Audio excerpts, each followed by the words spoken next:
Hey, everybody, or whoever is out there.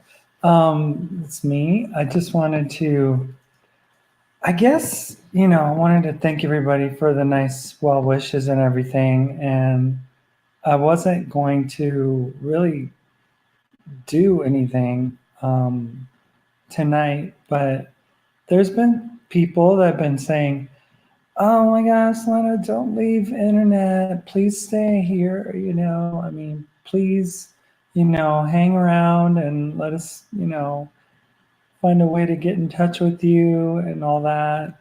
Hi, Mystery. How are you? Thank you for coming on over.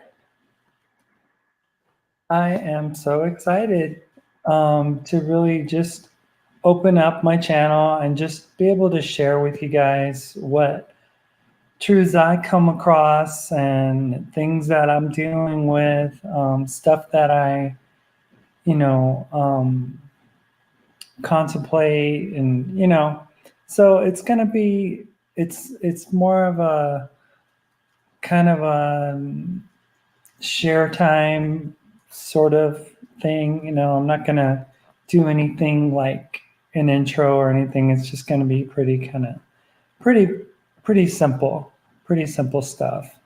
But there's certain things that that really do um, interest me. I mean, I have um, a real interest in what I've been learning in the past few months. About the God of this world, and this whole matrix system that we're a part of, and you know and I was never a person that was thinking like that. I mean, I knew there was something going on, but I didn't know how deep the rabbit hole went.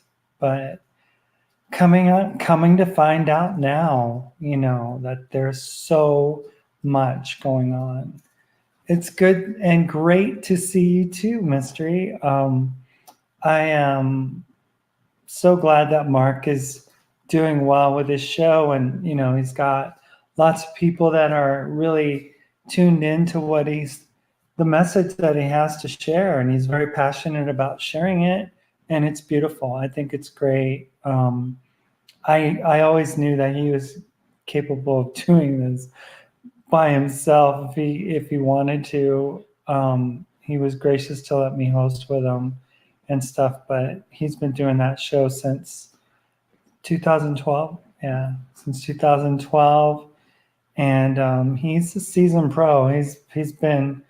He said that he's always like wanted to be in journalism. So I mean, that it's kind of like his thing. My thing is just to share whatever. I was always kind of behind the scenes type person. I worked in a lot of television, and I know how it operates from the other side of the camera and stuff, and working in it. And you know I wanted just to kind of touch base on some of the craziness that I've seen going on. I am just absolutely blown away, by what is happening. um it's crazy. It is crazy, seriously. And what I'm talking about is um, what happened recently with the Southern Baptists. I'm not going to pull an article up or anything like that. IES, you say, hi, Lena, I grew up in the Unitarian Church and we did not spend a lot of time in Bible study. So I will like hearing your content tonight.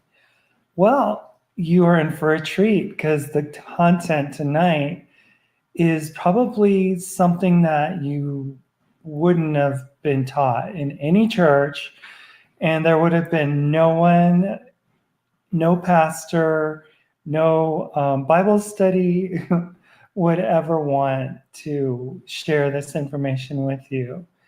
Um, Hi, Chaser. Hello, Lena. How are you doing? I am doing really well. Doing really well. I'm in a great place. Mark and I love each other. We always have. From the moment we met, we knew that we had done this dance before, and he's a beautiful person. He's helped me in tons and tons of ways, and I'm so grateful to him for that. Um, but we just know that it's time. It's time to, you know, for us to both fly in different directions. I mean, his direction isn't where my life is taking me, and my direction isn't where his life is taking him. So it's a beautiful thing, though, because I think it's really cool that we're able to um, be so open with each other. And this time around, like when we first broke up last year, there was resentment, there was animosity, I was still feeling like he was a controlling jerk or whatever, which he never was, but and he thought that I was whatever he thought. So but I'm just so glad that we're in a different place. I mean, obviously as time goes on, we're gonna want to make the changes that we have talked about making, but we're in no rush. We have a lease till July, and I plan on being completely, responsible to that lease and stuff. And, we're married still. So we've got to go through all that process and all that other stuff. But I just wanted to thank you guys, for reaching out, for being so kind, for opening your hearts up and just letting me know how much you appreciate me. It's really nice to get that kind of, I can't even think of the English word for it, but the Spanish word is apoyo, which is recognition. I don't know, confidence. I'm not sure how that word works. But it's weird though. I'm not even from Puerto Rico originally, like from the island, but my brain sometimes thinks in Spanish. And I think it's because I was raised to speak Spanish first. So although I got ridiculed plenty by my extended family about my accent, about my lack of being able to speak it the right, proper. I don't know how Puerto Ricans are supposed to speak it the proper way, but they believe that, I didn't speak it the proper way. And so I always kind of had hangups about my Spanish. But when I think of like just what just happened right now, I go, oh, okay, yeah, I'm a Latina first and American second, right? So Chaser says, I'm proud of you standing up for your life. Well, I mean, I'm proud to be able to stand up and live the life that I have chosen to live, regardless of anything and any circumstance.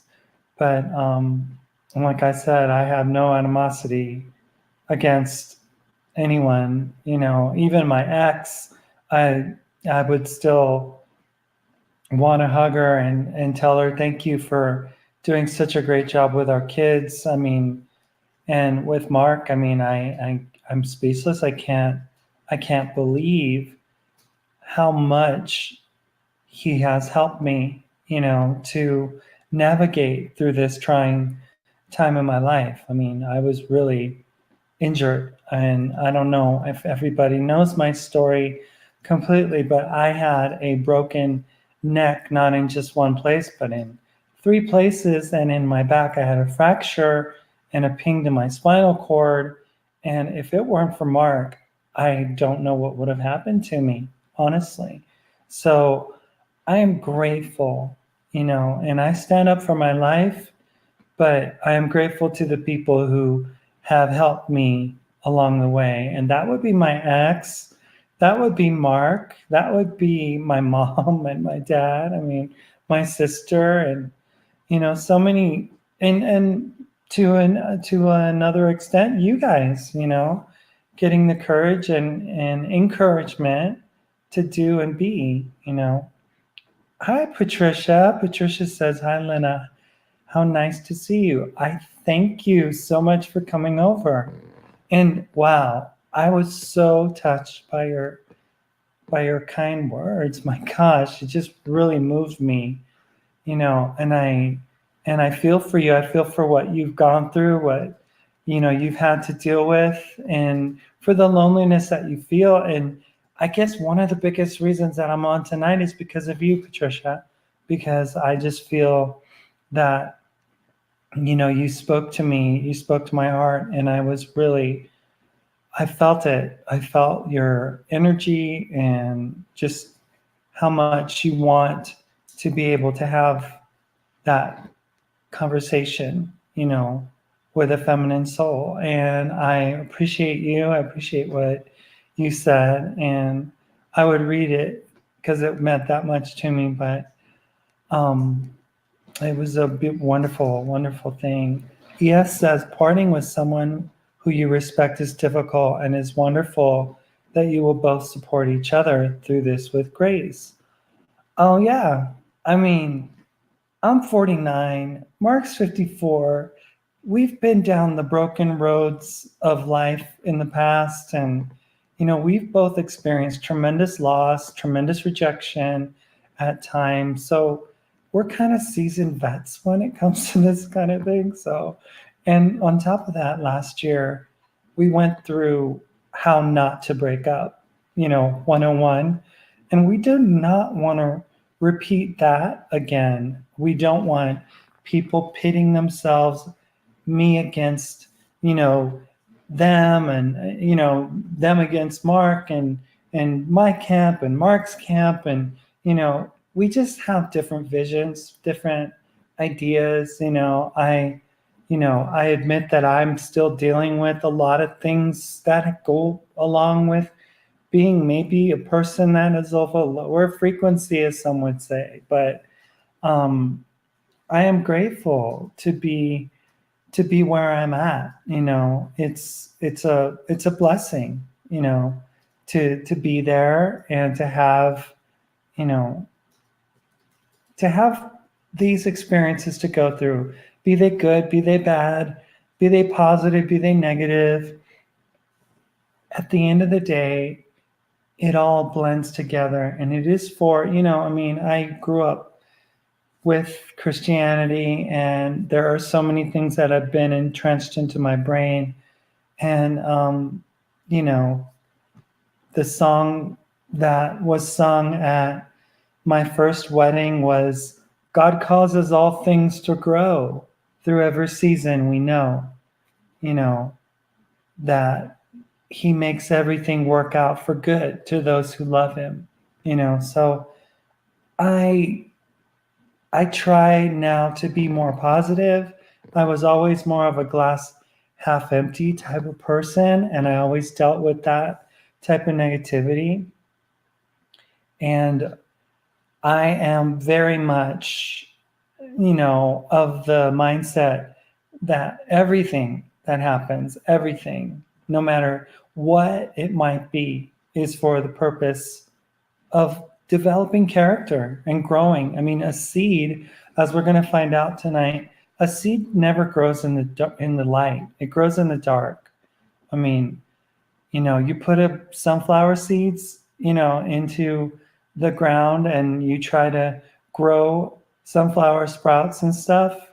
And Mark was telling me that, he would have to get it into darkness. And I'm not talking just a dark place in your house, but no light anywhere. And I think that what we experience a lot of times is we're afraid of the dark, and we're taught to be afraid of the dark. We're taught to think that the darkness is evil, and the darkness is not evil. The darkness is probably the most spiritual place to be, honestly. When you think of life, when you think of the womb, you know that a baby is in the darkness of the womb growing. So that's where life is, right? That's where life regenerates and transforms itself. It's in the cocoon that the butterfly metamorphosizes into the caterpillar metamorphosizes into the beautiful butterfly. So, and until it's ready to go, if you touch it, if you cut it open, it'll die. So it needs to go through that painful process. And, I can only imagine what it's like for a caterpillar to develop wings and the process that it takes. And isn't that what we're all doing now? We're in the process of developing our own spiritual wings to say, to put into kind of like terminology that maybe, we are on our way to ascending and becoming, the spiritual, as Mark says, the homo luminous people that we are. Lindsay says this experience will strengthen you both, even on two separate paths. Everything really does happen for an empowering reason. I totally agree. There are easier paths than driving off a cliff. Yes, I would say I would agree 100% with that. Like, there's not one part of that comment that I don't agree with, because I did a Thelma Louise off the cliff for sure. And no, I do not recommend that to anybody. So Lindsay says, you look amazing, beautiful, and it's so good to see your glowing presence tonight. You are glowing, literally. Well, I'm just sitting here in our recliners and stuff that we're gonna probably sell, unfortunately. But and I just threw a little light and stuff, but I just wanted to be a little fireside chat, real casual, and I get so uncomfortable over there when I was doing the shows and stuff, and my back is still messed up. So I just love this recliner. Mark loves the recliner because he gets to rock back and forth, and I get to recline. So kick my legs up, throw the laptop on, and can make a show. That's cool. So Chaser says, are you going to take yourself shopping to the mall? Well, yeah, eventually I will. As you know, I do like going to the mall, and to be honest with you, I am kind of jonesing the fact that I can't, but it is what it is. I learned to deal with not being able to go. When I was in Minnesota, I was all over it, but that was a bit extreme.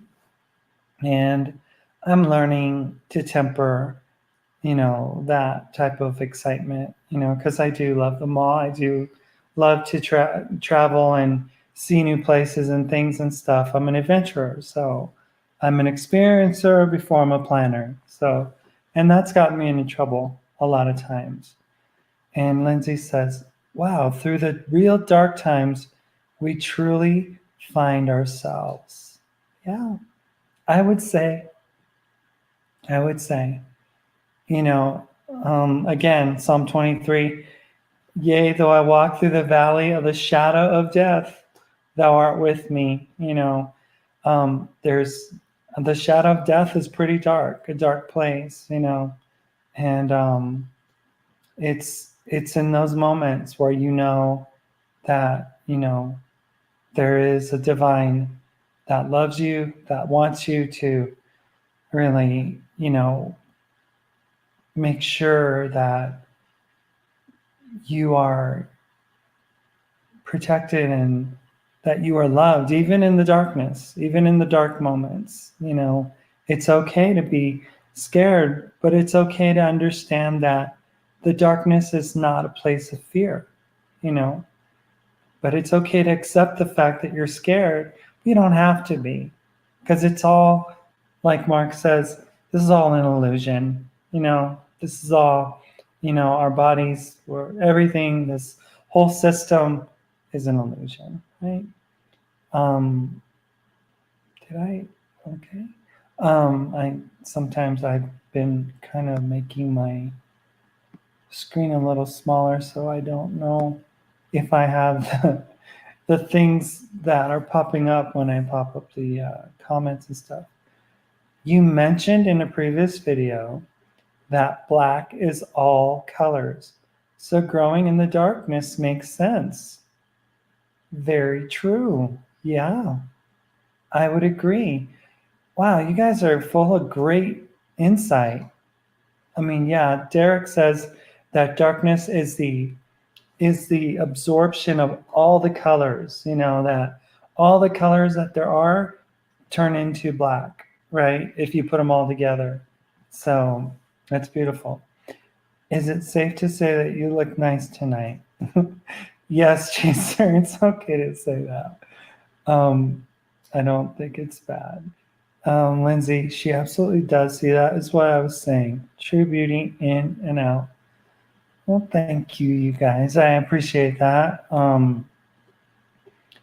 I always, when people used to ask me, and that was like early in my transition, they said, "So, how do you be or actor?" And I'm like, I just don't. It's like whatever's on the inside, you just let that out. If you have a more masculine presence of you, then let your masculine presence out. If you have a more feminine aspect of you, then let the feminine out, and let that be what it is. People can judge you or think that you're this or that or the other. I mean, I'm not going to say that I can be a woman because I know that biologically it's not going to be possible, but I do have a feminine aspect to me, and that is what I want to live. That's what I want to present, and that is what's more dominant in my life. So I am completely comfortable with that, and that's my happy place. That's where I like to live. I like to live out of my feminine nature. So, and the other, is something that I lived, and I experienced, but I didn't really care for it. And Mark tells me I should make peace with it. And I do need to make peace with my masculine side. And I hope to, maybe in being able to connect with my kids, that I will be able to do that, and connect with that masculine side. Because to be honest with you, that's what my kids want. So I'm not going to torture them. That's why when I left, and, I voluntarily left, I didn't like leave just because I felt like it. I voluntarily left because I didn't want to subject them to the shame and embarrassment of having a trans parent, and I didn't want to, affect their, kids can be so cruel, right? So I don't want that. I didn't want my kids to have a freak to have to answer for, and to drop them off at school and go, "Hey, who is that?" And I just, I mean, I don't know. I wanted to spare them that. So ES says, you do have the Mall of America in Minnesota. And am I familiar with that mall? I could tell you every floor.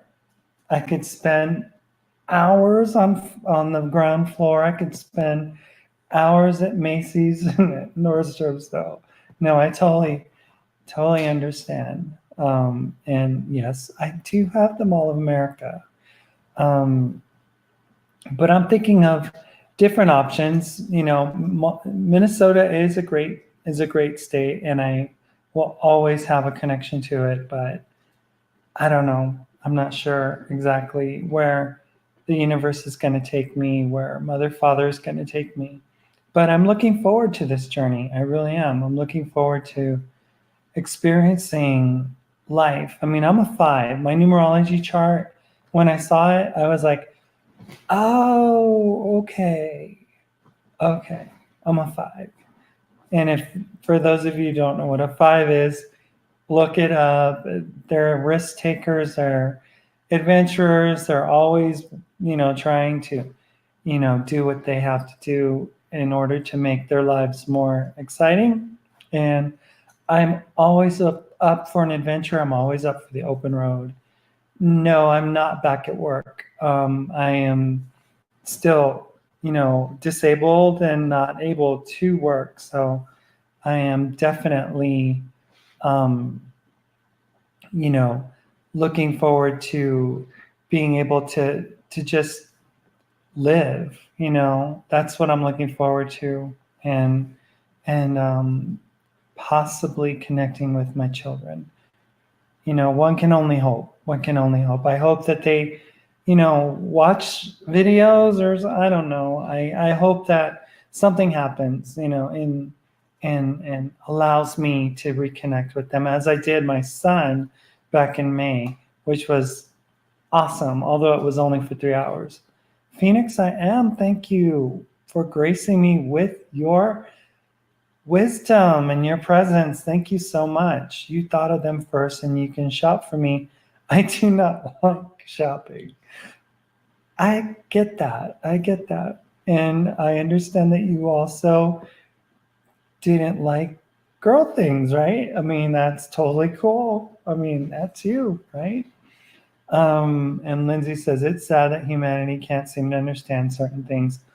I will continually pray and bring blessing that you reunite with your children one day, and that they accept you with arms open.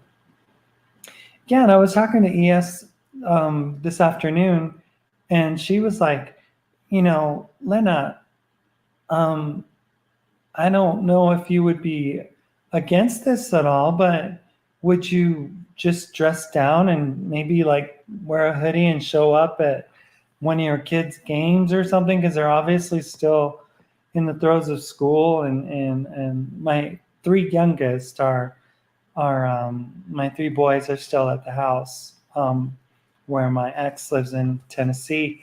But my two oldest, I'm so proud of them.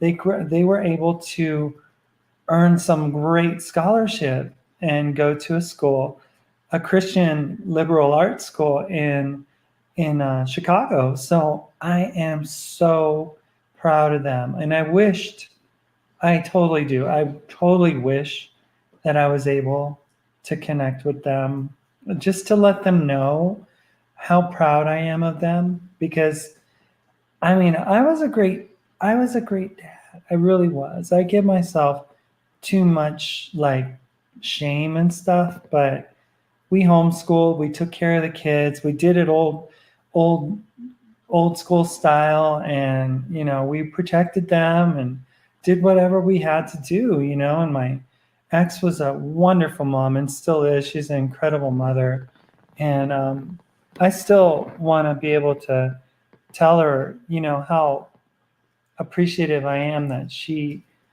took this and she protected them as a mama bear would. And so I really, that would be my heart's desire, and I wouldn't care. I mean, I wouldn't care not to wear makeup and just walk in and see my kid do a recital or play a game of basketball or something. That'd be awesome. That would be awesome. So, Phoenix says, I love you. And thank you, Phoenix. I love you too, Mark. And I love you very much. I wanted to thank you for emailing me and for telling me about, the things that we were talking about. And I look forward to hearing what you have to say. I appreciate your wisdom, totally. And Chaser, are you going to do more videos? I plan on it. I mean, I don't plan on doing like a daily show or anything, but maybe 3 times a week or something. I'll probably just find some topic to talk about, and oh, and you can have that makeup too. Yeah. No, I hear you, Phoenix. I totally get it. Some people don't like it. Some people don't want it, and I don't know. I like it. It's cool with me. So Phoenix says, I let both my kids be, and they came out in school. I felt they knew best their life. I just waited to help them. So your children came out as gay. Really? Wow. I am in your life until you do not need me, so forever.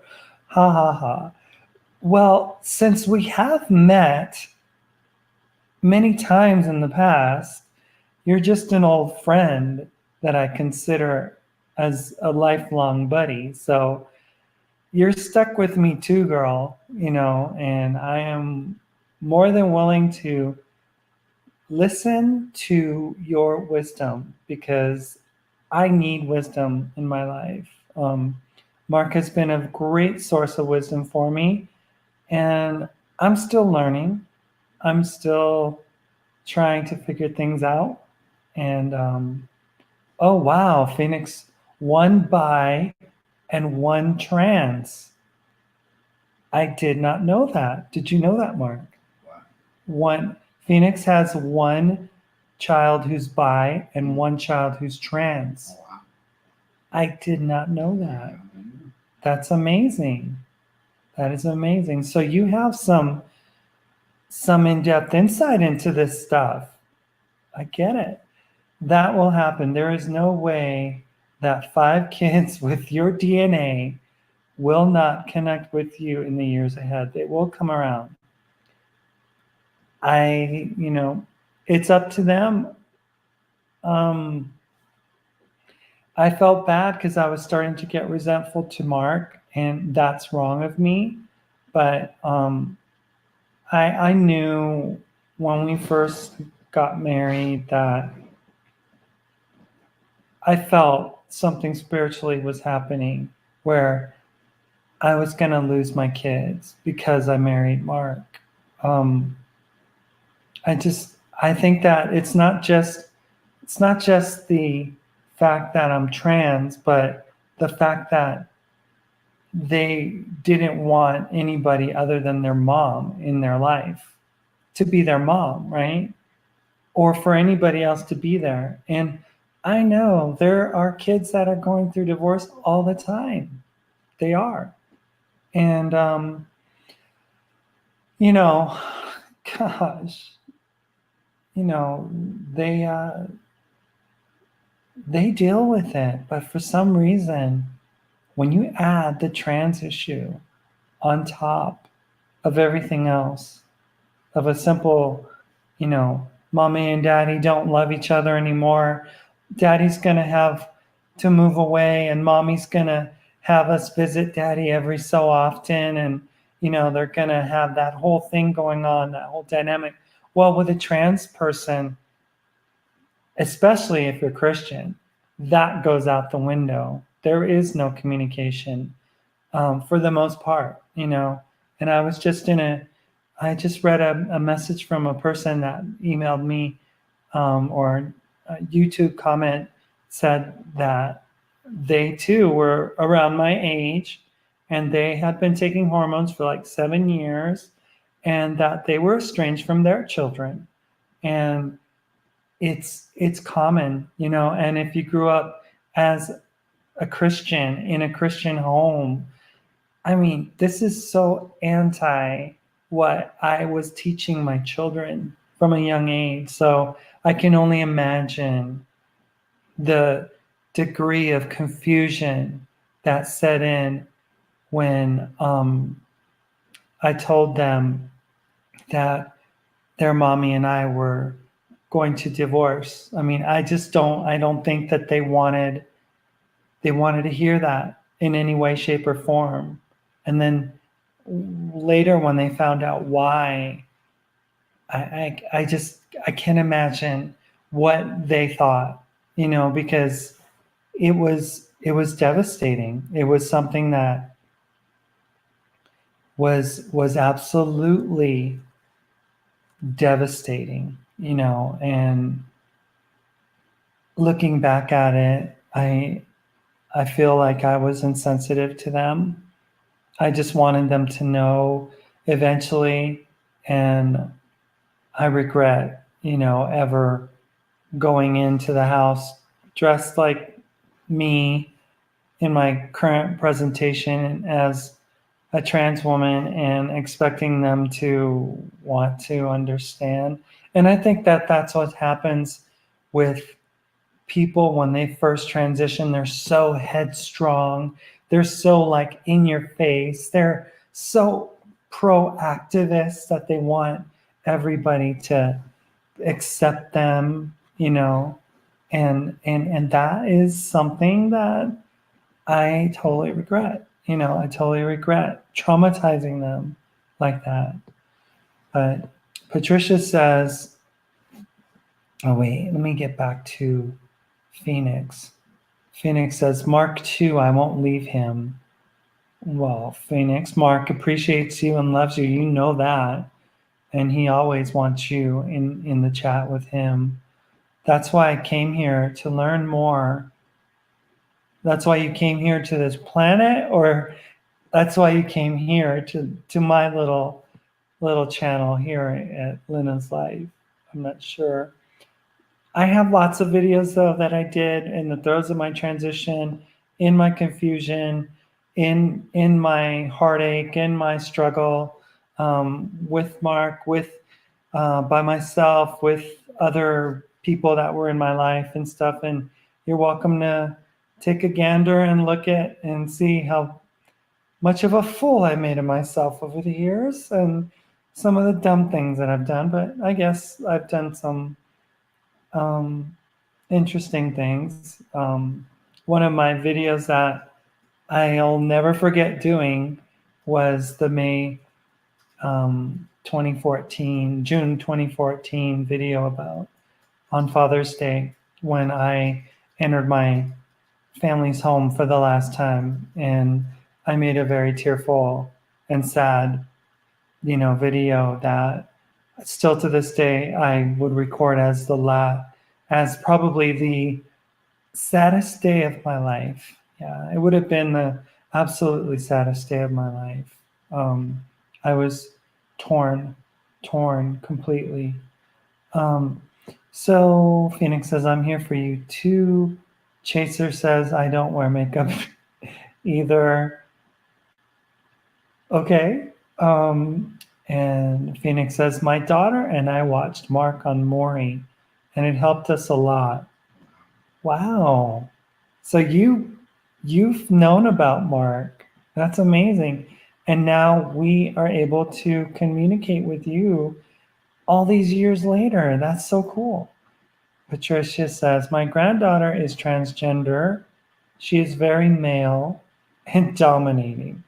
She'll be 15 in April. She is given her name Silent.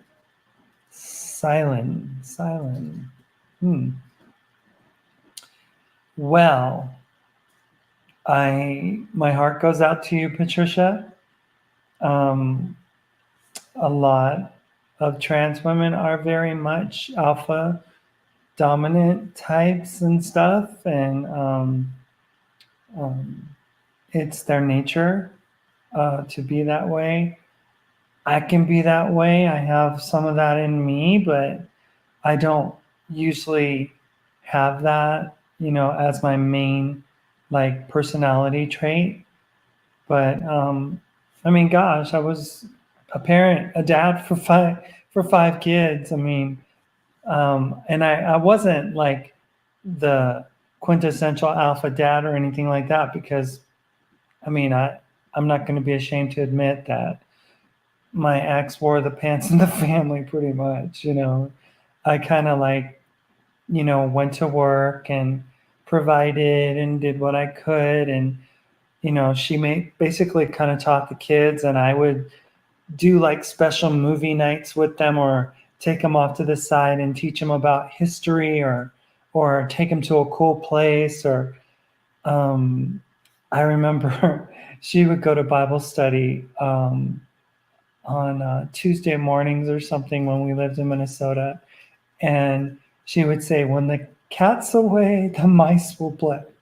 So I was fun dad for a while as well. And I introduced my kids to Star Wars. And, I took my little 5-year-old at the time, he was my only child at the time. He's now 21. I took him to Spider-Man, the original like modern version of Spider-Man. And I was like so excited to teach him, too much is given, son, much is required. And he's like, oh, he just loved the movie. And so we got back from the movie, and my wife looked at me. She's like, and my name was Paul back then. She goes, Paul, where'd you guys go?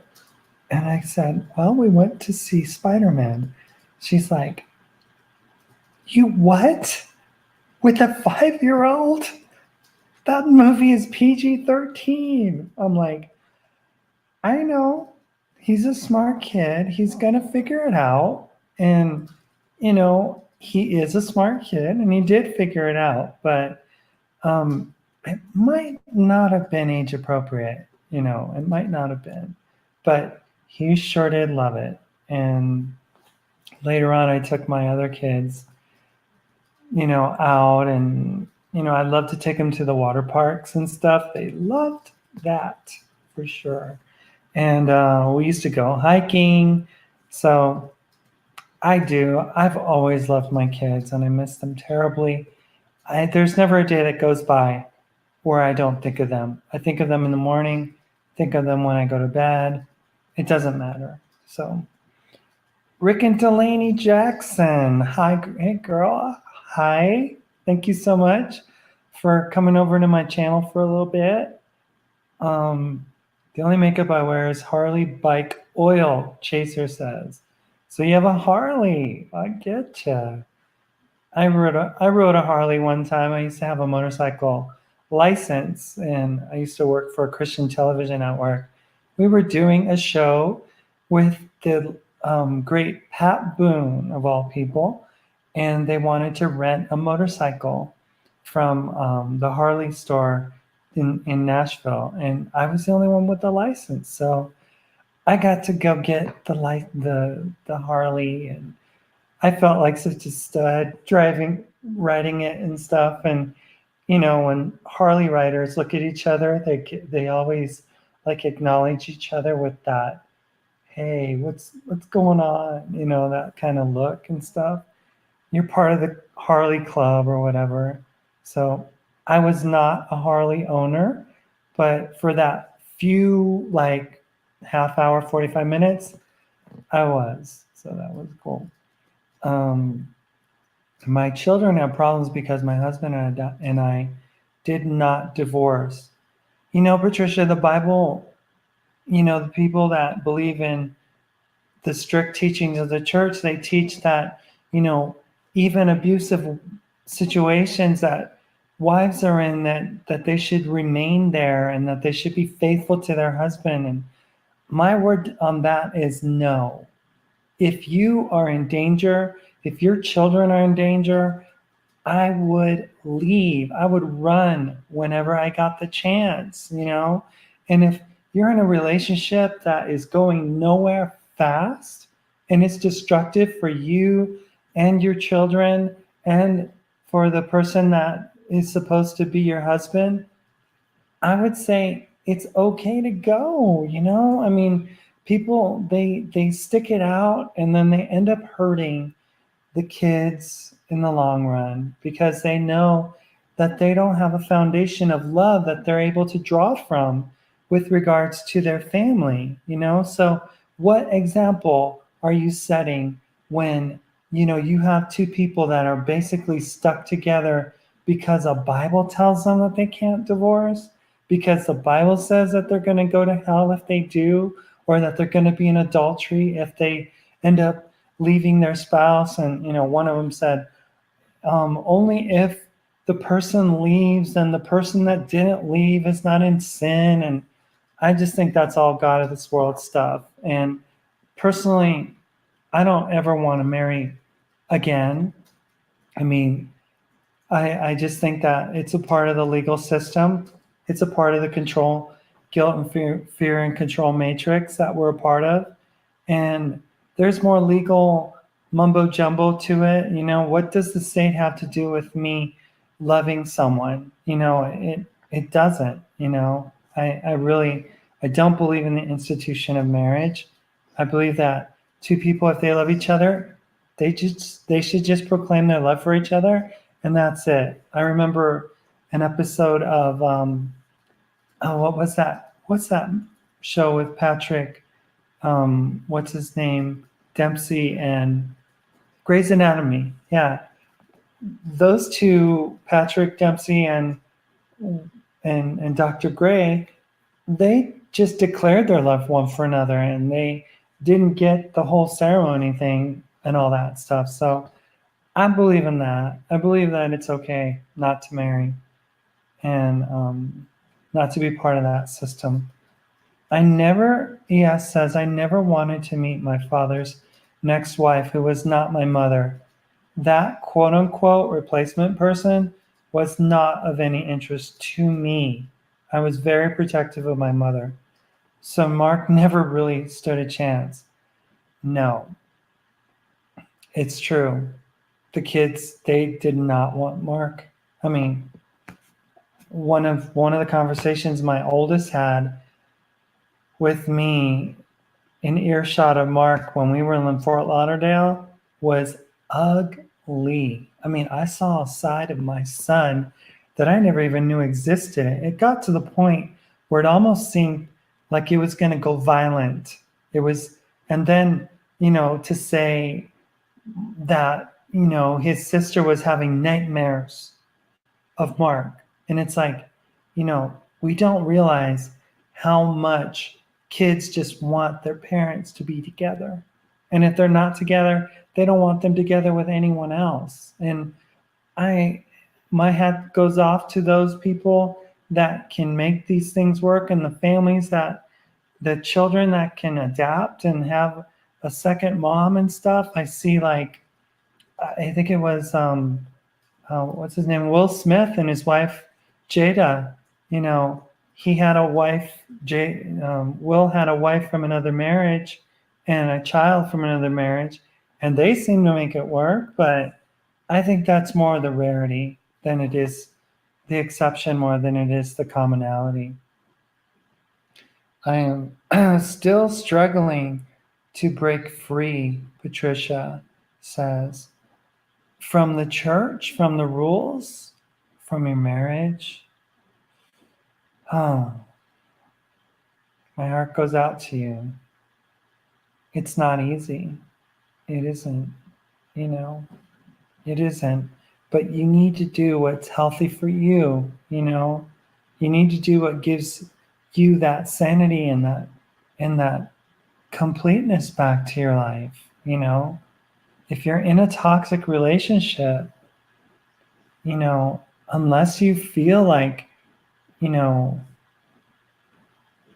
mother, father is asking you to bear it and deal with it and try to be an example, I mean, I would just not be a part of it, I mean, I know I'm not a marriage counselor by any stretch of the imagination. I've made my mistakes along the way, for sure. But I would not want you to have to deal with more pain. It's tough, though. It really is. And my heart goes out to you. It does. And I'm here for you. And if you want to email me, I made a new email for Lena's Life specifically. And I'm going to hand it out to you guys right now. And it's simply Lena's Life at mail.com. Lena's Life at mail.com. That would be where you guys could get a hold of me and I can interact with you guys. If you have any questions or you want to share anything and stuff, or want to share something that I could put on the program here and stuff. But yeah, that'd be awesome. Phoenix says, I look at them as kids and they go through so many things. I just support the blue hair shaved head and mom. I am trans with love and understanding. I've watched and you are a wonderful person. Growth. There's true beauty in what? like in our in the rawness of the realness you share. Well, that's all I can do. I can't really do much more than that. That's who I am. And when I first started my YouTube channel, it was just me being raw, honest, sometimes desperate in my early transition woes and experiences and stuff. And I can only be real. That's all I am, and that's what you're going to get from this, from watching anything that I do. It's just going to be realness. I'm not going to taint my words. I'm not going to twist them. I'm not going to create stories. I'm just going to, if I feel bad, I'm going to feel bad. Like I did the video with Mark, I felt bad yesterday. I did it anyway. But I was definitely hurting, but I wouldn't want to show that vulnerability, that realness, to myself, because that's who I am. Phoenix says, then I found you. Now you both help me a lot with my kids. Well, we can do what we can, and the rest is up to you. The rest is up to you. We can try to help in any way, shape, or form that we can, and we can try to educate, and try to draw some compassion and allow people to see through gender in a sense of not just being so wrapped up in it, but to appreciate the beauty of the masculine and the feminine in every human being, in every human soul. Hey, does Mark know Maury Povich is a reptilian? I caught him and troll him now and then. And I don't know. Did you ever sense that he was a reptilian? I sensed bad energy from him. He was like very overtaken by me. Like I was powering him. So your positive spirit was like, Yeah. I would imagine that,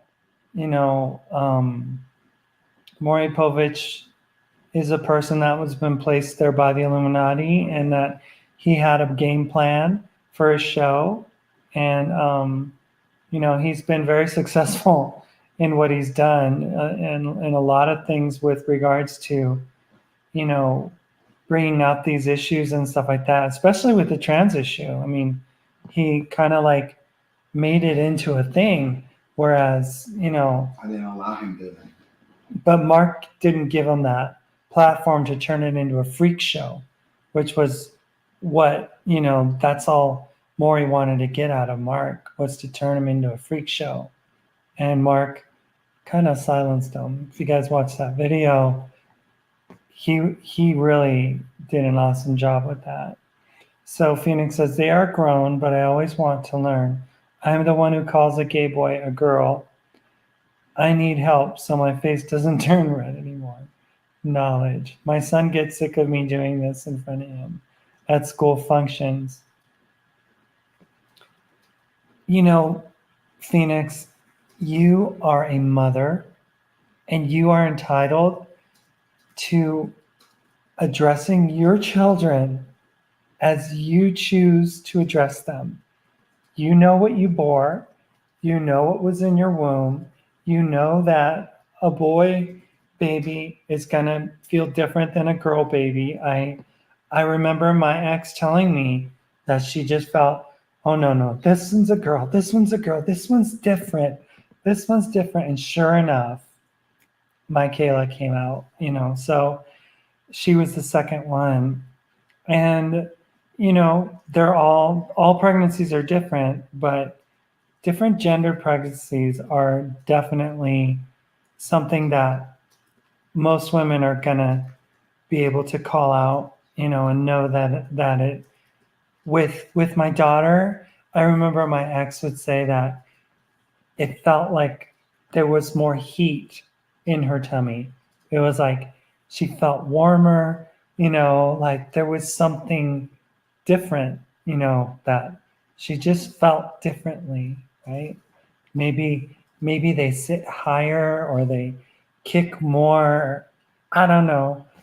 I was not graced with having a female body, so I'll never know, but I do know from experience of what I saw and what I sensed, and it was definitely different. But you have every right as a mama to address your children as you choose to, and don't ever feel bad about that. Um, and they shouldn't either. They should give you that freedom.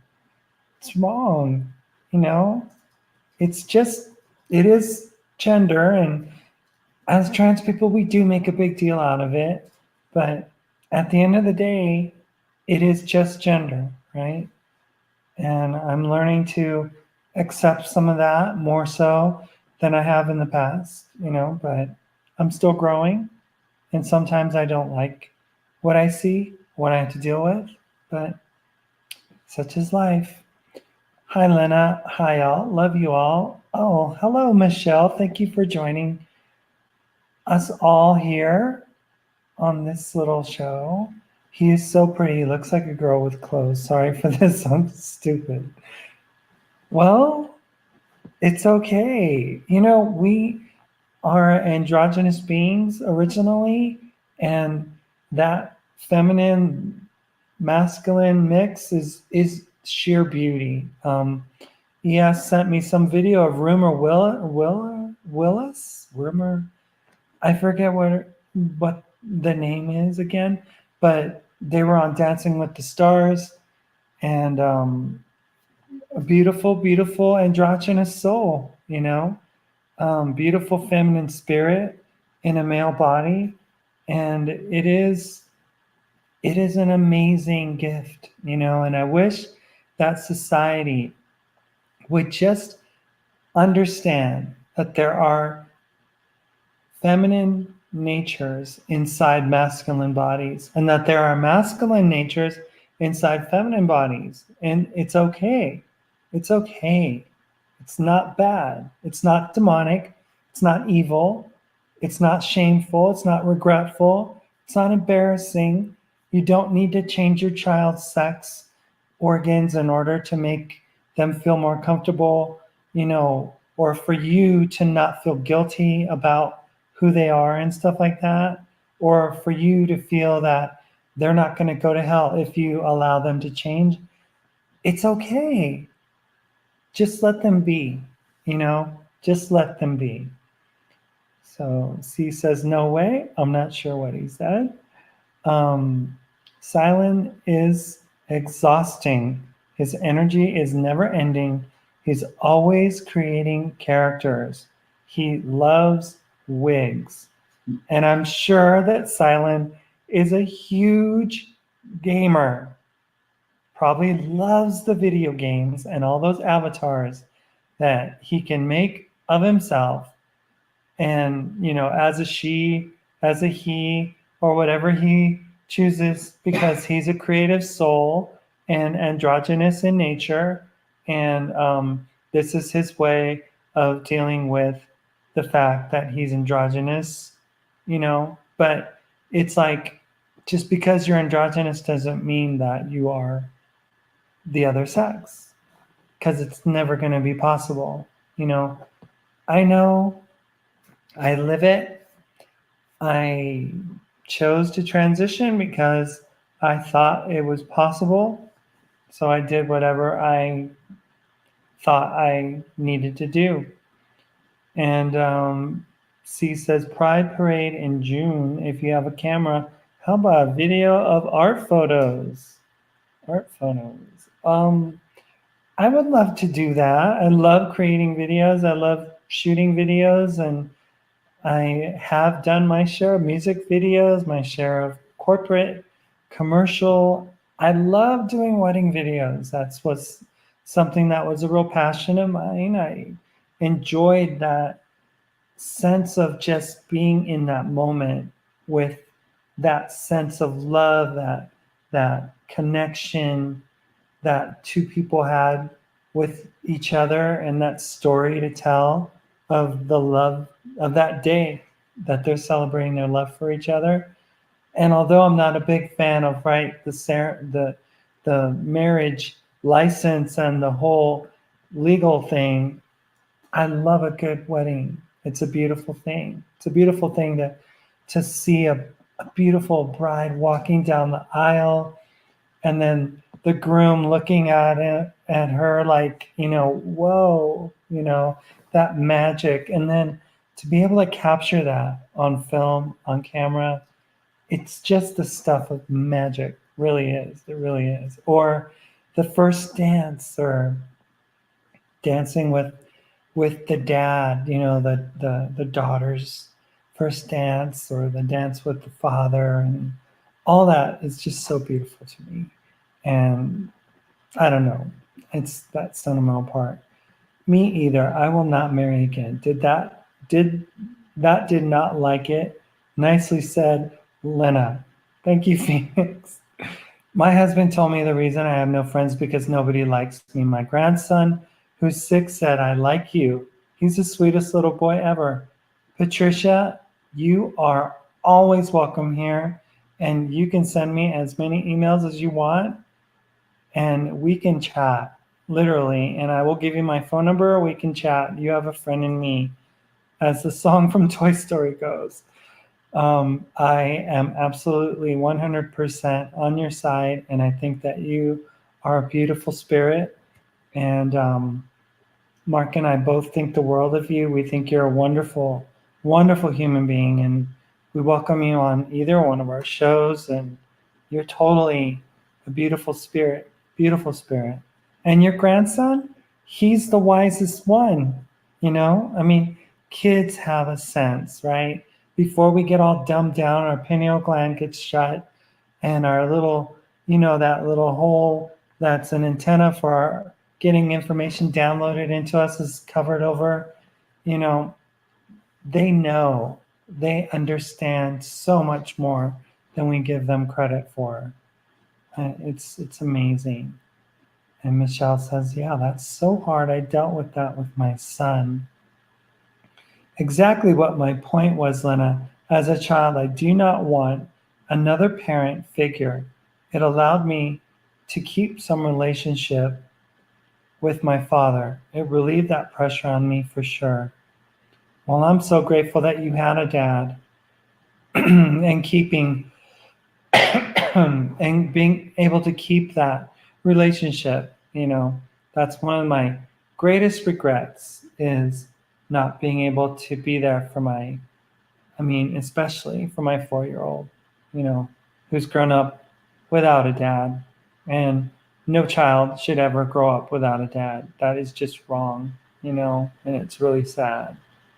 I'm getting out. I'm waiting for an apartment. I do wish you the best, Patricia. Oh my gosh. It is so, so hard. I know.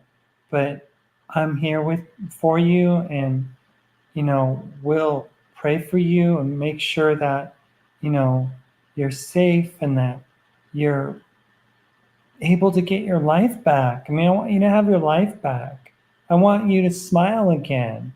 I want you to dream again. I want you to have hope again. I want you to not be under like someone's thumb again, with regards to what you're having to endure, in your current marriage.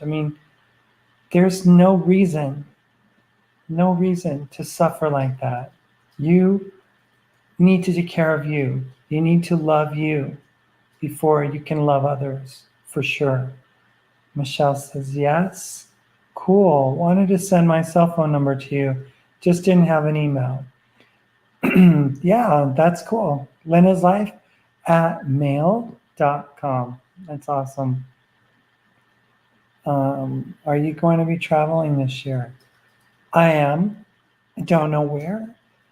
I don't know how far, but yes, guaranteed I will be traveling. Mark, my old man says, oh no, Mark, he didn't get to you. He watched also. I don't know exactly what you're saying there, Phoenix. Mark, my old man says, oh no, Mark, he didn't get to you. He watched also.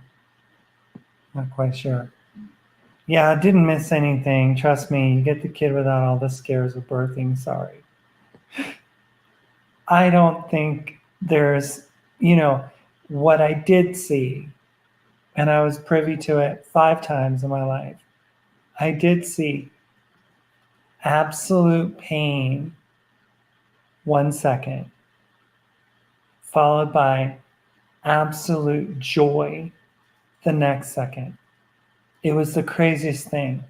I would see like the machine doing that whole thing, where the meters going up in the with the what are they called again? What are they called when they're close together? The things that are Contractions. the contractions. When the contractions are happening, and I was like, oh my gosh, you're at a 7. She's like, I don't need to know.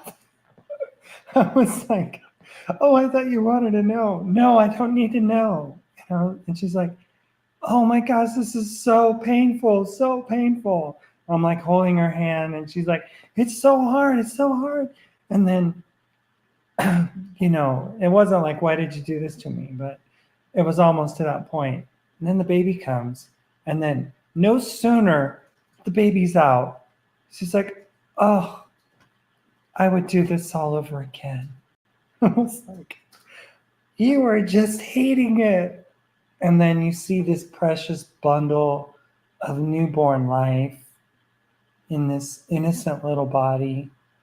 And you hear that first little whimper, little cry, and then the child's introduced to mommy, and that connection is made. It is so precious to behold. It is why I believe that we have, instead of a mother, instead of a father, we have a mother who birthed this whole existence, not this planet. Obviously, this is the God of this world, but that this birthing happened through a mother, and that our divine source of all things is very much feminine. That is the womb of life. A womb is only inside the essence of a female. And I honor that. And I wish that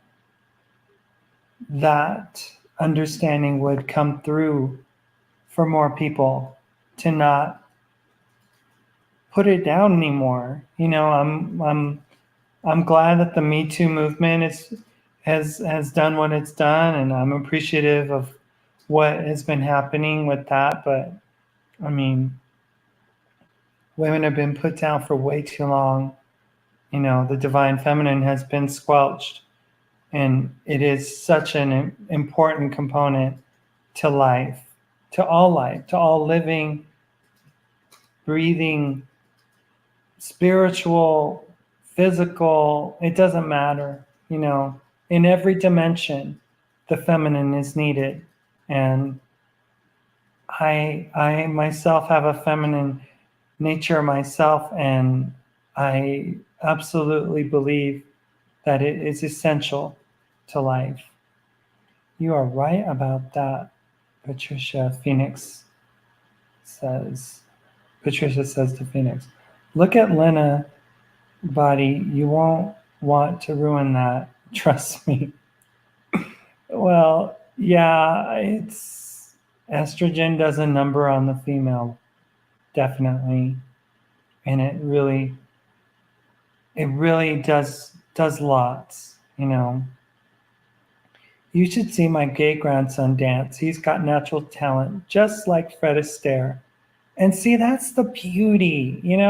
Why should a male-bodied person be put down for having that ability to move and to flex their body in ways that most men will never be able to? That's just the truth. And a person with a more feminine aspect to themselves is going to be more flowy, more free, more, able to express themselves in a more curved nature than a rigid, angular type movement. And that's all necessary. It's all beautiful, but he doesn't have to transition to be that way, and that's the message that society has taught people, especially, something happened from the 90s, because in the 80s, there were so many big hair bands, and, there was the Duran Durans and the Boy Georges and Culture Club, whatever, and, even Earth, Wind, and Fire was very flowy in the 70s, and, something happened where they made men be men, cut their hair, the whole, like really ready, lop off the mullet look came out, and, men had to be, really manly and stuff. And the androgyny was totally put down and made fun of.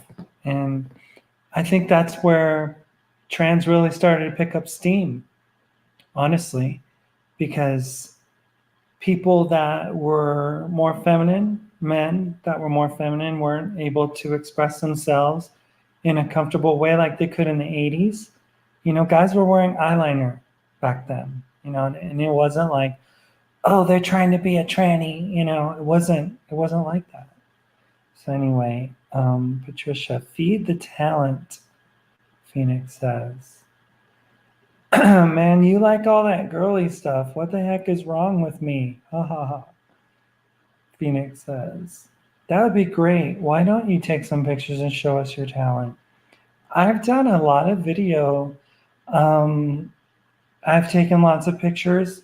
Maybe I'll show some of the pictures that Mark and I did on our journey. I took tons of nature, landscapes, and stuff. My daddy's 97. He's so cool. Still lives in the house I grew up in that he built. Dads are great.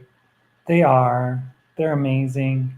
And a dad that's in touch with his feminine and masculine side without having to do what I did is even a better dad, right? I cannot watch a birth without tears streaming down my cheeks. I'm with you, Patricia. It is an otherworldly event for sure. It is a holy moment to watch too, right? I can't watch it without tearing up myself. Mark and I we got a video from a woman that is into the whole natural birth thing, and oh my gosh, will you see the connection that these women have to their baby and the husband has to the mother and the child. It is like this dance of beautiful connection and freeness. The guy's in the pool there holding his wife while she's giving birth to the child. It's so amazingly beautiful, and we've turned it into this crazy event, that people just it becomes so mechanical. Baby's born, they get thrown onto the APGAR table, they check their vitals, they check their measurements, they weigh them out, and they check their length out and all that stuff. And then, and they go, by the way, do you want to cut the cord? And they cut it. It's so obtrusive. And it's always cold in those environments. It's not like a very friendly place at all. I cannot watch. Oh, okay. If you're willing to wear guy clothes, will you be willing to see your kids? Are you worried it might affect your mind? I wear whatever. I would wear a clown suit or whatever to see my kids. I don't care. I wear army fatigues, BDU, BV, whatever they call them. I would do whatever. It wouldn't matter to me. My mind has been terribly affected by trans ideology, but I mean, I'm just me at the end of the day, and I know that I'm never gonna be a bio female, so I'm not gonna say, oh no, I won't see my children unless I can be, my feminine self and stuff. I just go, whatever. If Mark is around, my hat is tipped to him for getting me back to functional health without back surgery. I know that this is off topic, but I just now thought of it. Well, Mark is here. He heard that. And, you know, I salute Mark. I'm not a military person, never was, but I absolutely am grateful to him for giving me a chance at health and to teaching me how to eat better, how to live more frugally, how to make better decisions, how to be more responsible. I hope that it's worked out. It's panned out for me. Um, I have been known to be a bit hard-headed, but there are some lessons that he's taught me that I know are going to stick. And case in point, like when I moved away, we broke up the first time, I was definitely not going to put, myself in a situation where I was going to become a meat eater again. I mean, I occasionally would have some, but I never bought it, and I knew the dangers of it. So that in itself, becoming a vegan, I'm very much, um, he's really taught me a lot about that, and about taking care of my temple, lifting weights and making sure that I keep strength training in my regimen and not to be afraid of weights, even though I am a feminine person expressing that I shouldn't feel afraid of weights and that I shouldn't, fear them, so I am grateful for that. Birth was great, but two of them were taken out, and that is not a fun way to give birth. A lot of damage, that's all. I can only imagine Phoenix going through a cesarean. My kid's mom never had to do that. She gave natural birth to each one of those kids, and I think it was like the second to last one. Her water broke in the elevator, so it was like boom, boom, it was done. So as she got used to having babies, those kids would come like that. The gender roles are all screwed up. Each gender should be able to be whatever they want without judgment and wear whatever colors and clothes they want. The rules are wrong. I am 100% with you, completely. Just because a feminine person likes to wear more feminine clothes and they have a male body, they shouldn't be shamed for it. It shouldn't be ridiculed for it. They shouldn't be called this or that for it. The man code, the man card, all that is just a part of the system.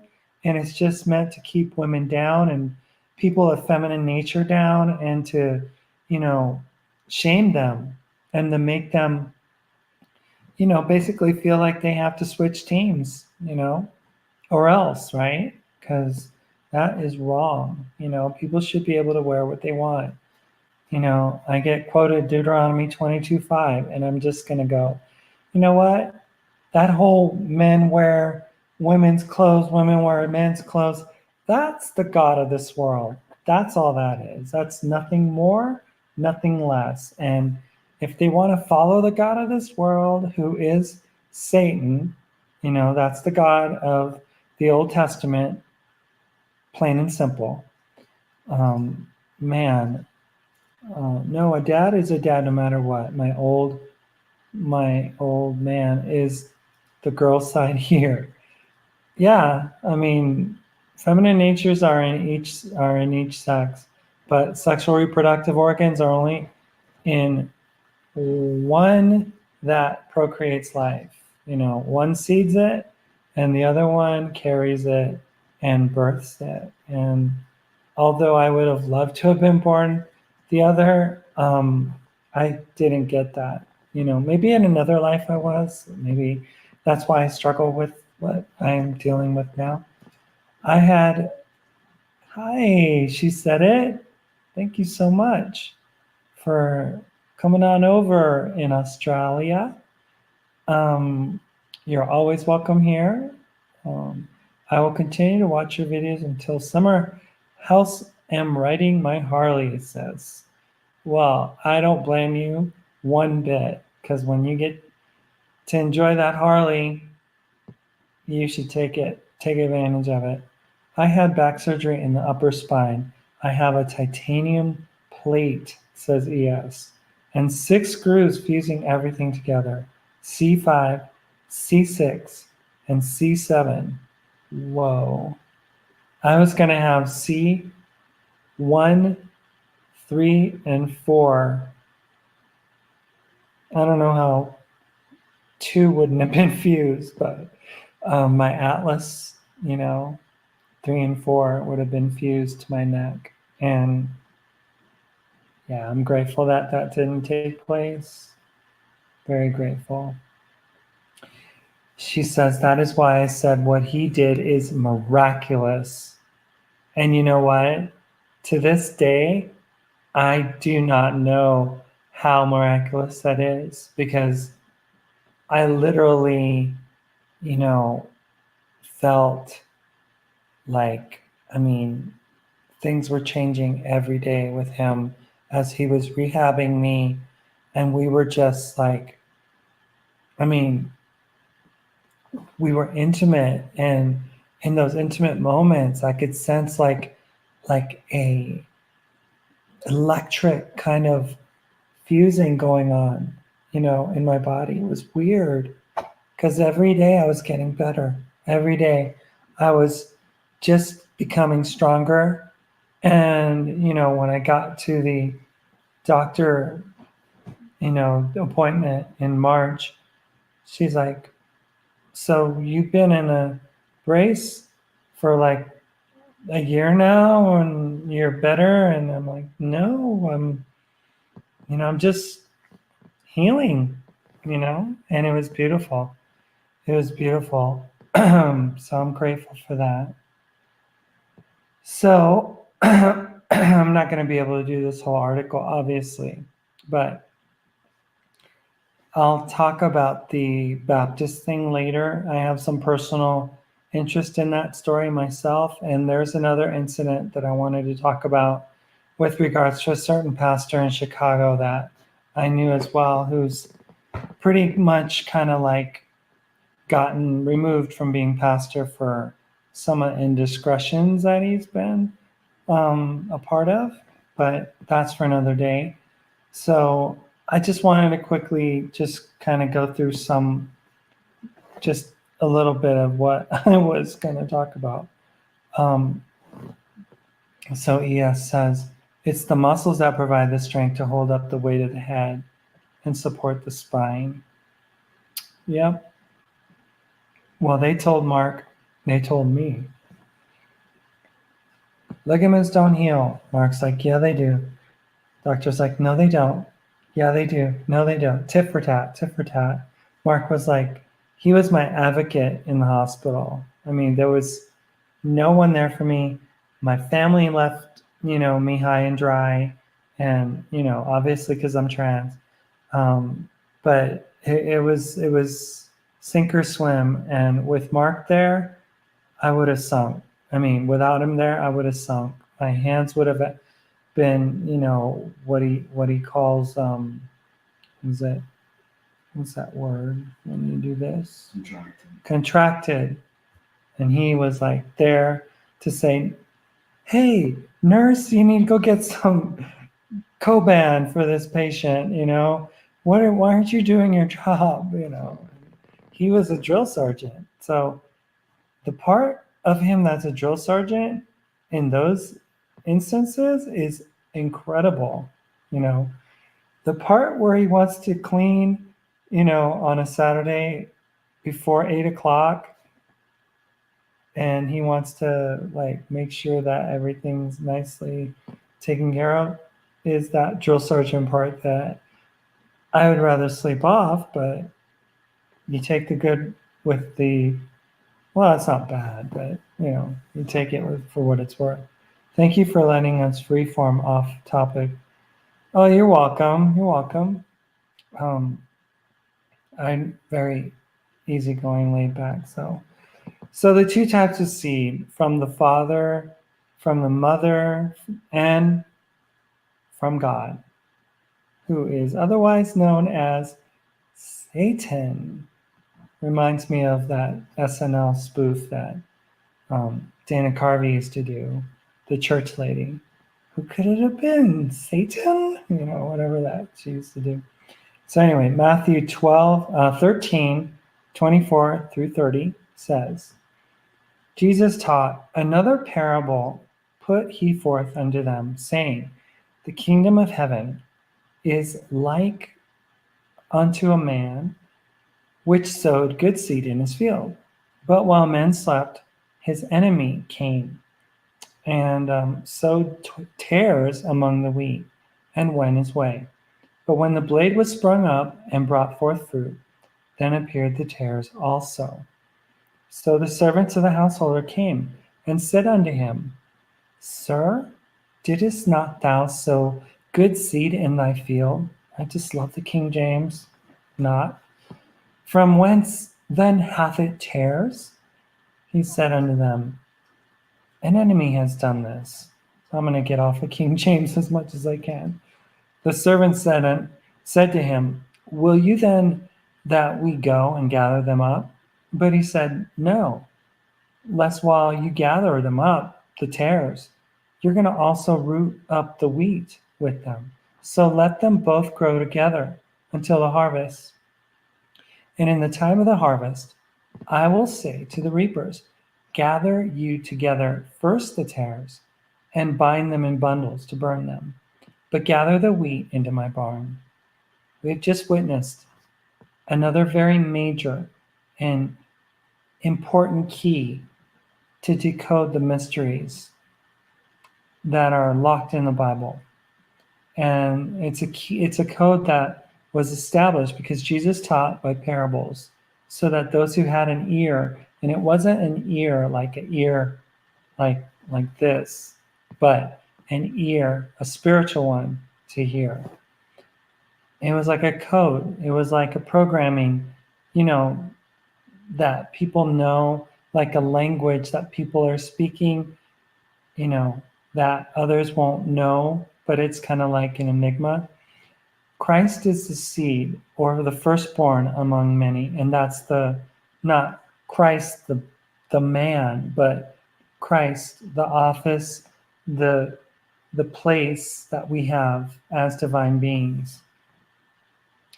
Those who were also of the Christ were conceived also as new and unique seeds. These are all the offspring of the mother and the father, through Christ the Son.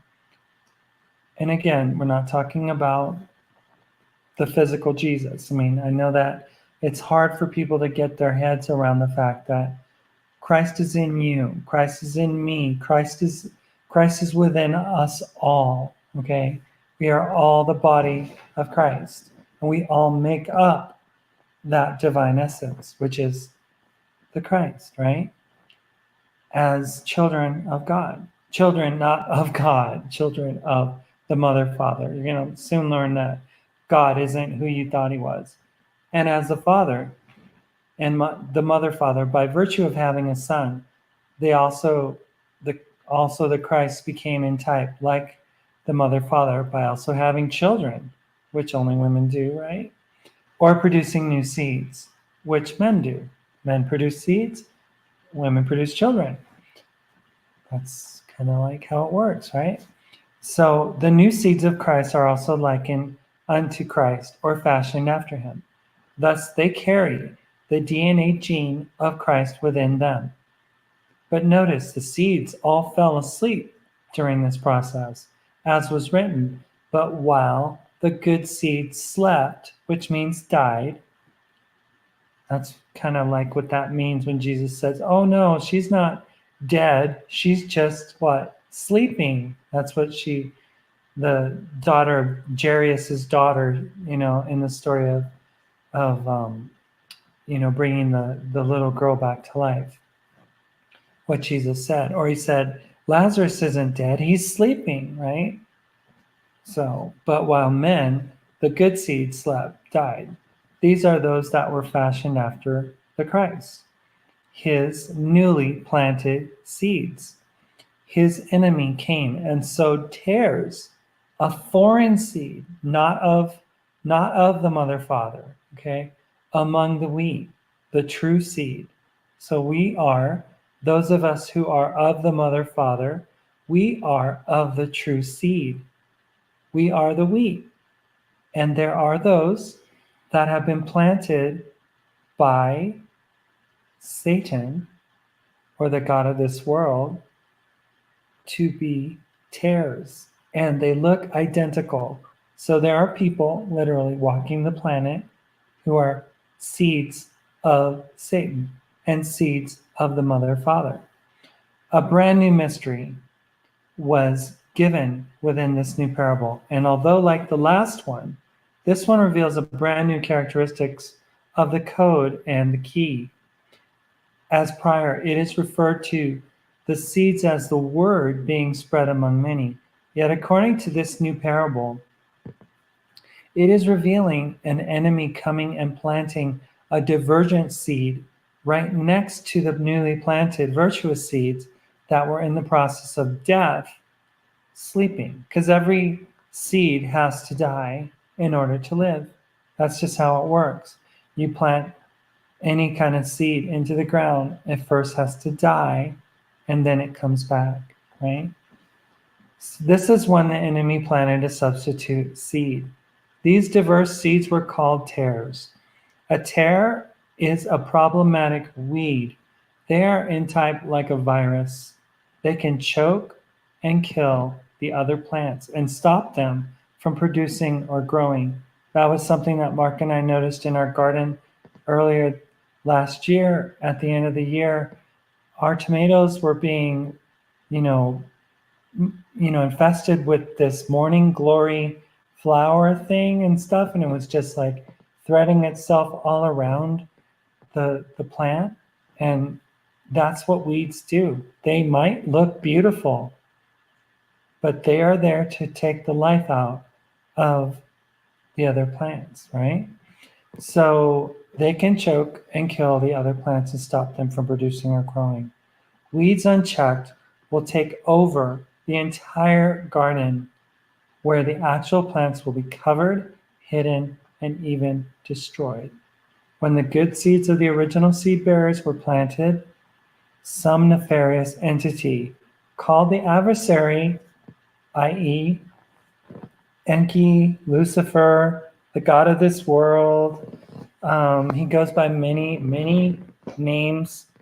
Yahweh, the god of the Abrahamic faiths, Allah, Adonai, all of these, right?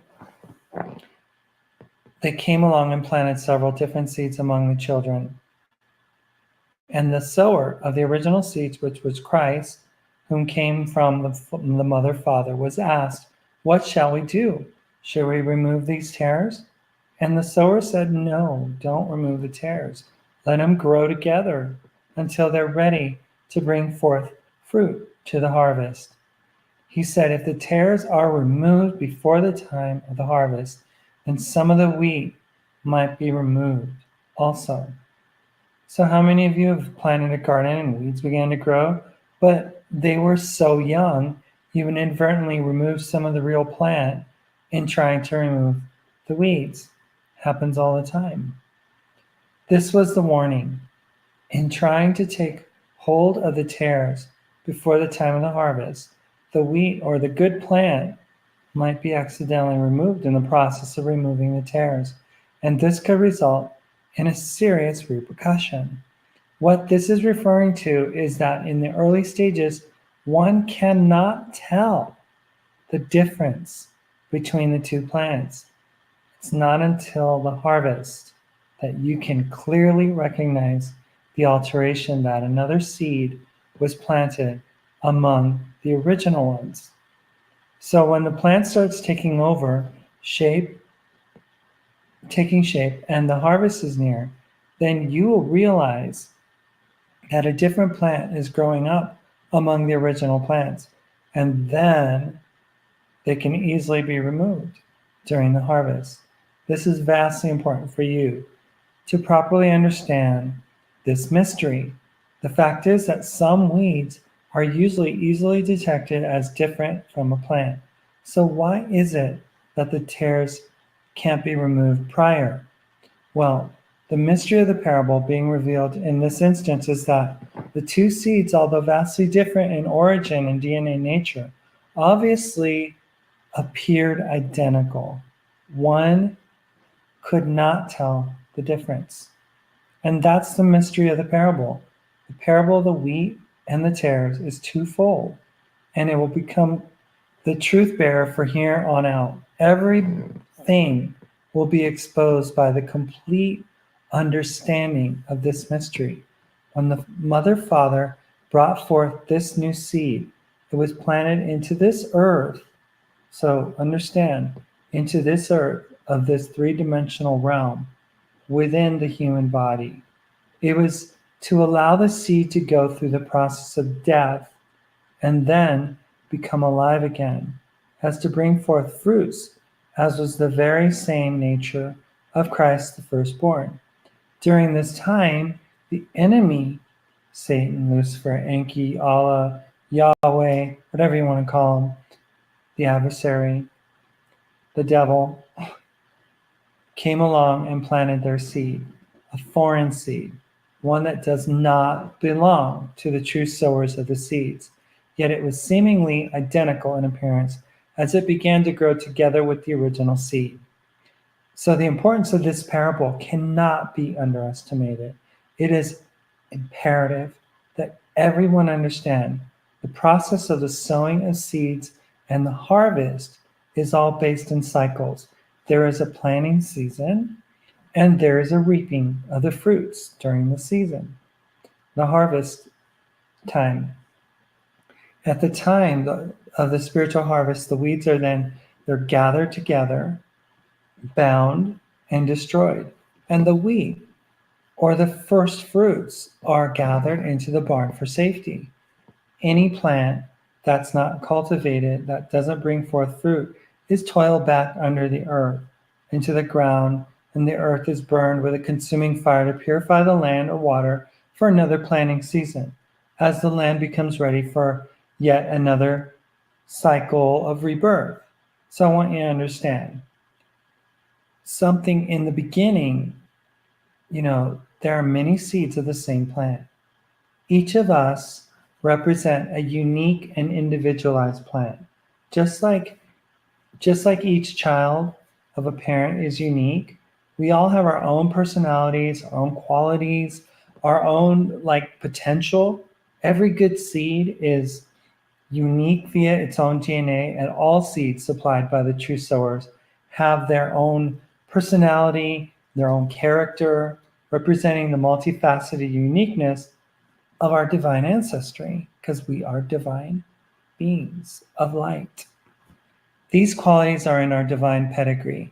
Their combination of spiritual DNA/RNA is passed down onto us, and each of us grow according to the unique design that was placed within us to become an inimitable offspring, uniquely you. Just like a human father and mother can have many children, yet they can all be different, although they come from the same source.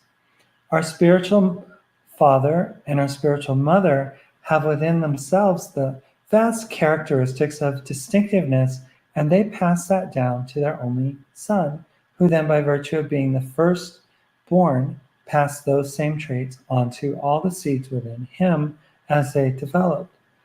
So, like I said earlier, when the seeds are planted, none of them are planted to survive the process. All seeds die inside this earth. And thus is the mission of Christ and his seeds. All must be reformed by a process called death. while the metamorphosis produces a change unto life eternal. So, nevertheless, only those that can pass through the fire or test/germination to become a plant via the death process will be qualified.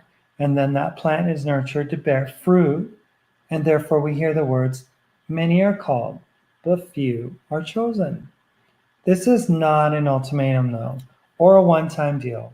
It's not like, oh, if you don't produce fruit, you're going to hell. It's just that you begin the process. So that's why I believe in the process of the concept of reincarnation, because we're given an opportunity. If we don't take advantage, if we don't grow, we don't develop, we're thrown back into the process again and we begin again. So it's a process where a few at a time qualify for a reward, and then a new planting season begins to allow the rest to accomplish the same in time.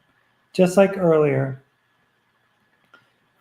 they gave an example of a boxer who trains for a fight, and it'll take time and practice to get themselves to be able to defeat another boxer that's better than them. Only those that prevail while producing fruit will become alive and awaken from death. The rest are buried or toiled back under and return to their sleep, as is the process in every new cycle. So for you to truly comprehend the majesty of this process, you must understand that eventually the seed that is divinely connected, which creates your individualized soul, will indeed eventually produce fruit that's necessary. The mother, father never give up, and they will never forsake us, nor will they ever leave us. They just continue to allow their offspring to be replanted time and time again during the sowing cycle, and patiently hope for the best in the harvest while nurturing these tender plants and their offspring. So the seed is neutral.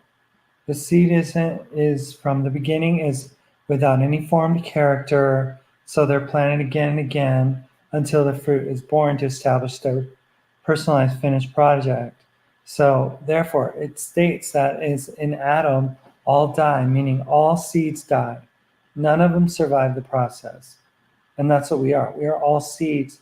We are all heavenly, divine seeds planted into this 3D realm, into these bodies of death, into the seed, into the soil of this earth, literally. And that's what we're doing here. We're in the process of dying to live.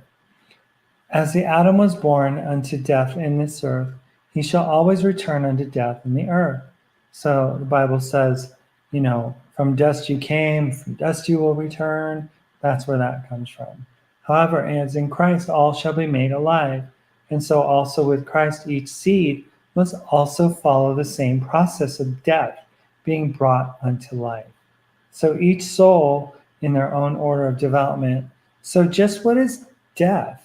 Death is living in the world we call life, right?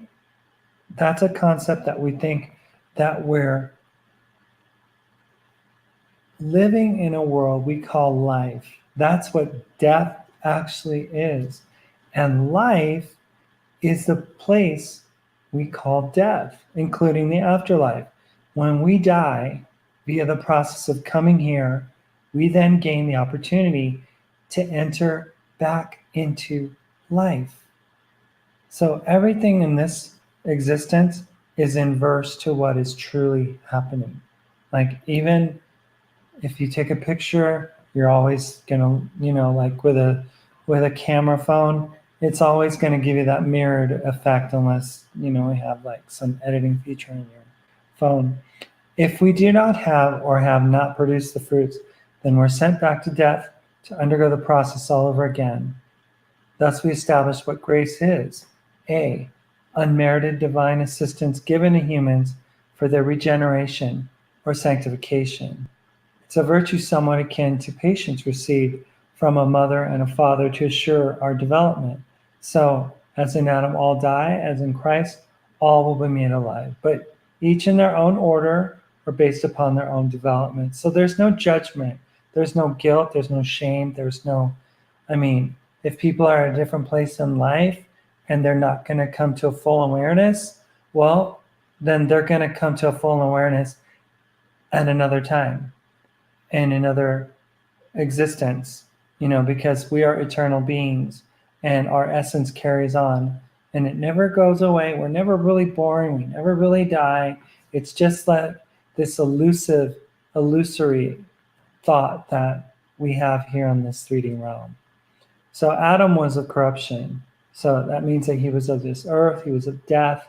Christ is of incorruption, which is he's of heavenly perfection, immortality, life eternal, and that's who we are. We are Christ. However, to be transformed from Adam to Christ, which is what we're doing here on this planet, all must enter death continually until they can be reborn unto spirit. So if the seed is planted often enough, eventually it will survive the process and enter into life with bountiful fruits accumulated, leaving death behind them forever. However, there is a problem. There was another sower of the seeds, one who planted their seed among the children of the mother father. And so this parable is twofold. And once you understand the wisdom of this process, you'll begin to understand the entire mystery. The other sower, the secondary sower, the one that planted a false seed, was called Lucifer, God, Satan, and whatever other name you want to give it. The term God and Satan are interchangeable. They represent a false power. Before you flee back into your guarded belief system, you must begin to understand that message before it is too late, because the next harvest is coming near. This is a time of revealing apocalypse. This is a time when all things will be exposed. That's why we're, being revealed all these truths, why, the church is being exposed for the lying deception that it is, the traditional, Roman Catholicism, Roman Protestantism, all these religious systems are being exposed. So things are happening and the world is changing. An adversary came on the scene and planted a false seed, an enemy, which was an evil seed planted among the good seeds. And they looked identical and seemingly were the same, but they were so infinitely different. Now remember that the seeds represent the words Christ that came from the mother father. It also represents the children of the mother father via the Christ before the foundations of this world. You and I are older than dirt, right? We're older than the foundations of this world. And Christ the Son was the firstborn among many. Christ represents the mother father, as well as our older brother/sister, our sibling, that went through the same process, being the original plant, created the way back to life for all of us to replicate in one form or the other. So he came to die as a good seed planted inside this earth egg, basically, this round planet, as the word, the life, and the way, so that he could reveal the process back to life from death for each of his own that the mother father had given him before the world was. Yet his death was not the crucifixion, okay, of which was just a metaphor, revealing the entire process. So many things in the Bible are metaphors. So many things are just allegories, not really true, not physical. The crucifixion was the beginning of his regeneration, or life eternal, or death unto life. His death was in living in this world, as it is for all the true seeds that come forth from Christ. Christ had already died when he sacrificed all to enter death from before the foundations of this world. He gave up the divine nature, which is in corruption, to come into death of corruption, to produce fruit and bring forth many more seeds back home by giving them the same pattern to follow. So he gave up everything to die among us all to have us follow, quote unquote, the same process that we would all produce like he did, as is the process of the plants and their fruit. Now understand the mystery. Christ was the original plant, the Father, that the Mother created, as the Word that existed from before the foundations of this world. So It wasn't that he came in the flesh. It was just an allegory of events that took place before the world was. Before the world came into existence, Christ and his seeds also preexisted. So we are, like I said, older than dirt. The original plant from the mother father also developed seeds that could also be planted and bring forth fruit. Just like when we gather seeds from a plant that's already produced fruit in the gardens, those seeds can then be replanted to produce new growth and produce more fruit. However, the seed must pre-exist. It's not a new seed that's planted, but one that was already created long ago. Christ is the firstborn among the brethren, brothers and sisters. Christ is our older sibling in the family as big brother. There's nothing less special about any one of us than Christ himself. All the children are equal before the mother father, and they're all loved equally. Yet nevertheless, they all are unique in their own individualized personality.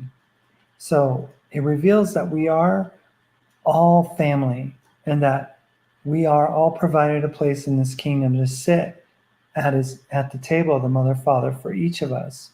And we are all, Romans 8:17 says, and if children, then heirs, heirs of the father, of the mother, joint heirs with Christ, if so be that we suffer, die in the process with him, that we be also glorified and made alive together.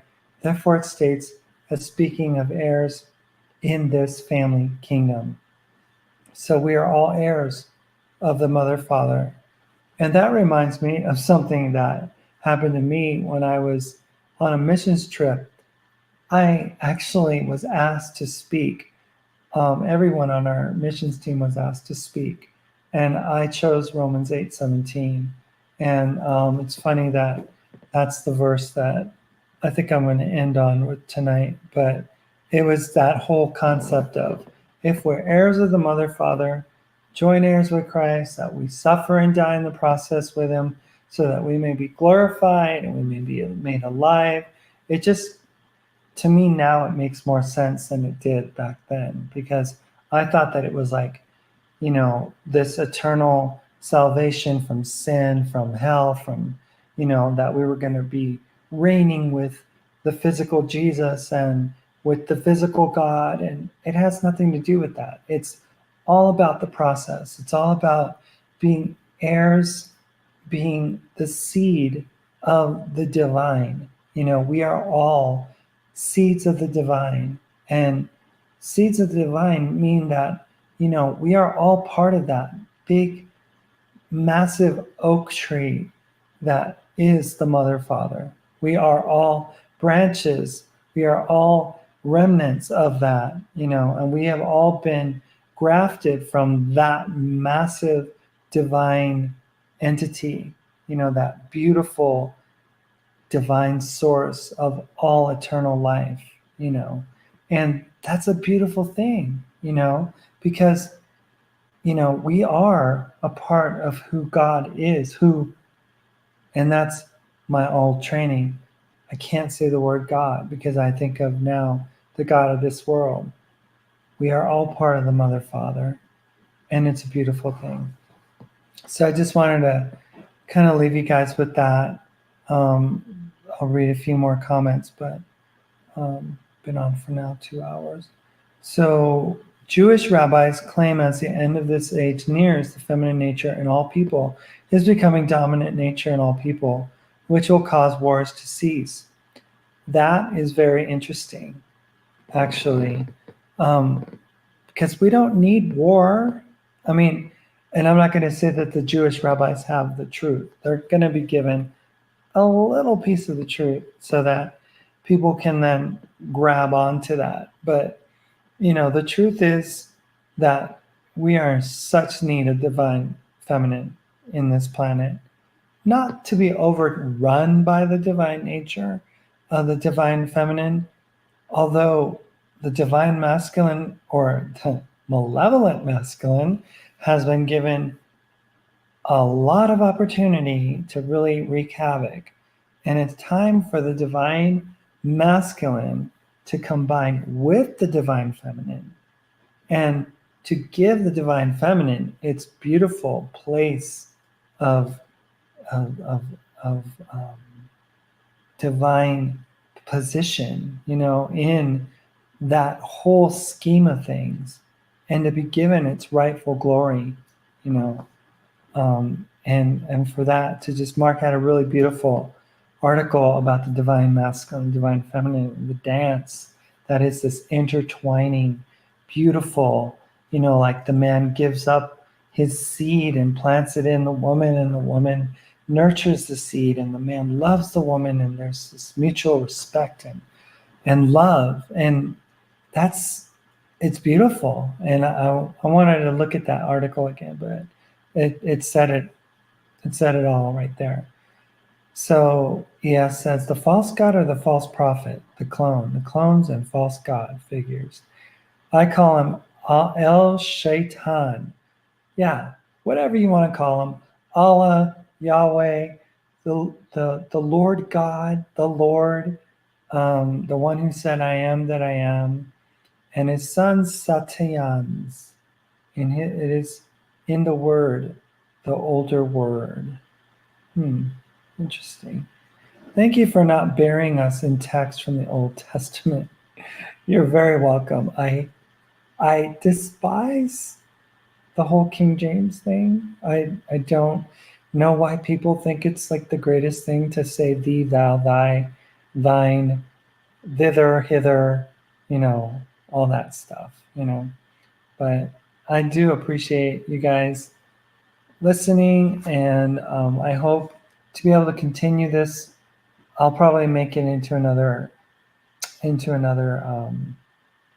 study here on the good seed and the bad seed. Maybe I'll call it that, the good seed and the bad seed, because that is what we have on this planet. We're dealing with people who, if you see darkness, and this is how you're going to tell who is of the good seed and who's of the bad seed, by their fruit, you will know them. That's what, that is what it means, the fruit of the Spirit of the Mother Father is love and joy and patience, kindness, goodness, gentleness, self-control, love, joy, peace, patience, kindness, goodness, gentleness.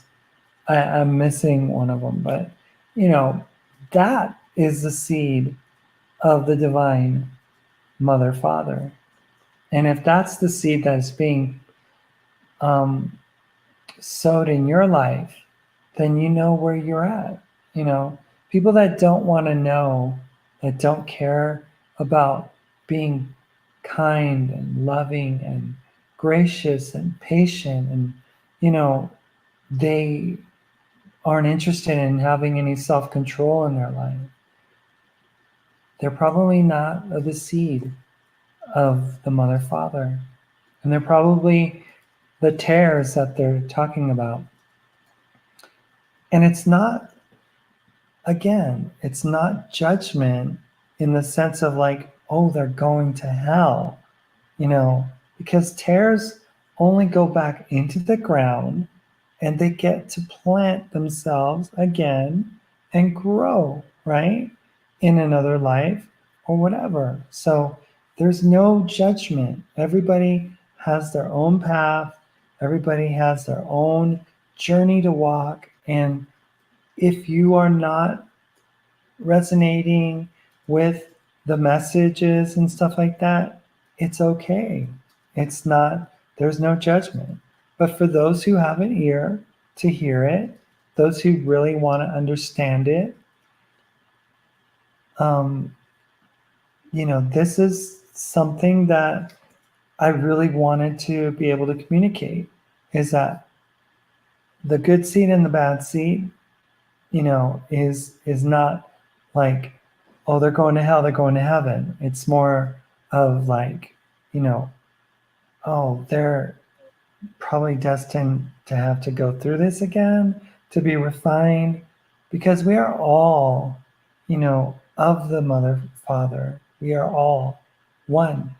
So whether we figure it out in this life or we don't, and we have to come regurgitate it all back and come back in another form. Some Hindus believe that, if you live a good life, then you'll come back in a higher form of a person or something, or a higher social class. And, what they believe is that, we should get to the place where we don't have to come back to this lower existence, this lower dimension. But I do appreciate you guys listening, and I wanted to say thank you so much to everybody. I am always available to chat. You guys can look me up on Facebook or email me at lindaslife@mail.com, and I will answer. And if you want to chat, it's cool too. So anyway, I will see you guys next time. Thank you so much for hanging out, and we'll see you next time. Love you guys. Bye.